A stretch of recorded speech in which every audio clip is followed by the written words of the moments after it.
Nosotras elegimos la generación del 27. Mi grupo está conformado por Sharon Ayeli Prada Mondragón y Josmauri Molero.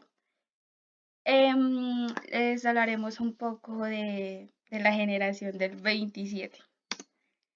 En resumen, esta generación se denomina el 27 a un grupo de poetas, escritores y españoles, que pues ellos como tal empezaron a brillar dentro de un programa literario desde el 1920.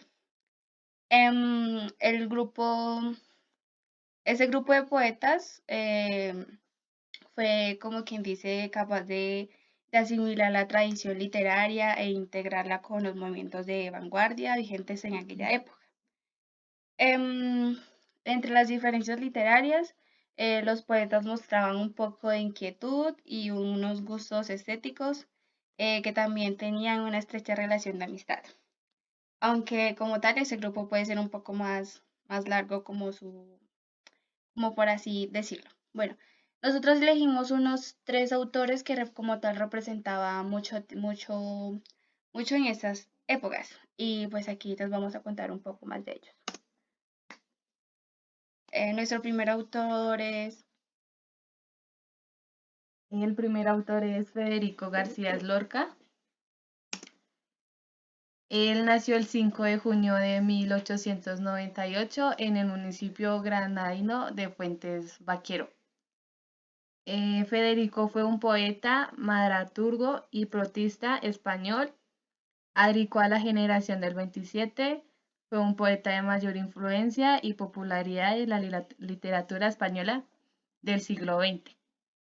Y como dramaturgo se le considera uno de los cimas del teatro español del siglo XX.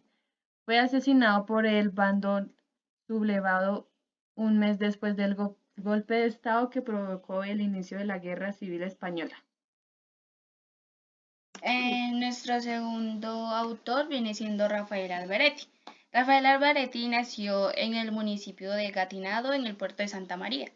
Este señor fue el seno de una familia de origen italiano. Em, También fue un escritor español, especialmente reconocido como poeta. Este fue un miembro de la generación del 27. Fue considerado uno de los mayores literatos de la llamada Edad de Plata de la lectura española. También fue un miembro muy activo del Partido Comunista de España. Se exilió tras la Guerra Civil. ¿Qué más? Debido a sus profesiones, él pasaba muy poco tiempo al lado de la familia. Rafael Alvaretti en 1910, él cursó como quien dice la primera enseñanza con las carmelitas y después ingresó al colegio de jesucistas en el puerto de Santa María. Seguimos con nuestro tercer autor. Pedro Salinas, 1891-1951. Poeta, dramaturgo, ensayista y crítico literario. Es el miembro de más edad de la generación del 27. Nació en Madrid y murió en Boston. Se doctoró en Filosofía y Letras. Fue un lector de español en la Universidad de la Sorbona, París, 1914-1917. Ejerció como lector en la Universidad de Cambridge. Fue un catedrático de la literatura en la Universidad de Sevilla y posteriormente en la de Murcia. Desde 1933 fue un director de la Universidad Internacional Menéndez y Pelayo. Bueno, aquí procedimos a seguir con los acontecimientos de la generación del 27. Nosotras elegimos este acontecimiento que se trata pues de las metáforas, las palabras creadas y los poemas. Eh, Esto nosotros lo elegimos como tal porque pues nos parece un poco interesante lo que es lo de los poemas, lo de las metáforas y toda esta cuestión. En estos acontecimientos se destacaron los autores como Federico García Lorca y Rafael Alvaretti. En esos momentos les hablaremos un poco de la literatura. La literatura. Es una de las bellas artes y una de las más antiguas formas de expresión artísticas, caracterizada, según el diccionario de la Real Académica Española, por la expresión verbal. Es como decir que alcanza sus fines estéticas mediante las palabras, tanto como mayor escrita. La literatura también es una forma de plasmar sentimientos, ideas, formas de pensar. También sirve para conocer acontecimientos del interés social y de esta forma puede aplicar el léxico del lector.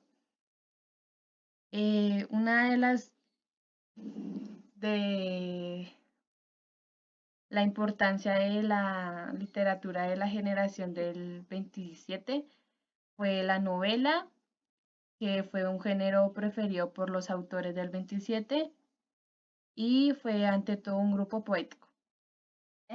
Esta generación del 27 se caracteriza pues por el uso constante de la metáfora y las palabras creadas para transmitir emociones intensas en los poemas. En eso volvemos a repetir que se destacaron harto los autores Federico García Lorca y Rafael Alvaretti. Como tal, aquí tenemos un poeta del señor Federico García Lorca. Las obras de la generación, hay cosas, Bueno, el poema de ese señor es este. Hay cosas encerradas dentro de los muros que sí, si salieran de pronto a la calle y gritaran, llenarían el mundo. Este es un poema realizado por el señor Federico Garzón Lorca que nos deja que nos trata de transmitir un poco, pues, que si la gente, pues, como que gritara sus derechos o sus cosas, llenaríamos un poco más el mundo y seríamos un tanto más felices cada uno. la metáfora es una palabra cuya asociación es sugerida o convocada en un texto. Esta asociación produce el significado literal de las palabras. También tenemos como tal otra parte de la metáfora. Esta es una cualidad que da figuramente a traslados cuando, por ejemplo, decimos amigo o que me estoy ahogando en trabajo. Es como usar casualidades asociadas con lo que vivimos o cosas urgentes o cosas así. Y por último, hablaremos un poco de las emociones expresadas en los poemas. El poema puede ser una expresión que nos trata de mostrar sentimiento, historias, algo reflejado hacia el amor, sobre el miedo, el fracaso, la alegría, bueno, sí, todas las emociones que nosotros podamos sentir. Es una forma de expresarnos como tal, nosotros hacia una persona, hacia algo, pues algo, lo que sea. Es una muy bonita manera pues de hacer nuestras cartas como para que las personas sientan lo que nosotros sentimos por ellos, ya que si no sabemos cómo decirlos en palabras, pues el poema puede ayudar con todo. Y pues bueno, eso ya sería todo. Muchas gracias por la atención prestada. Eh, lo amamos mucho.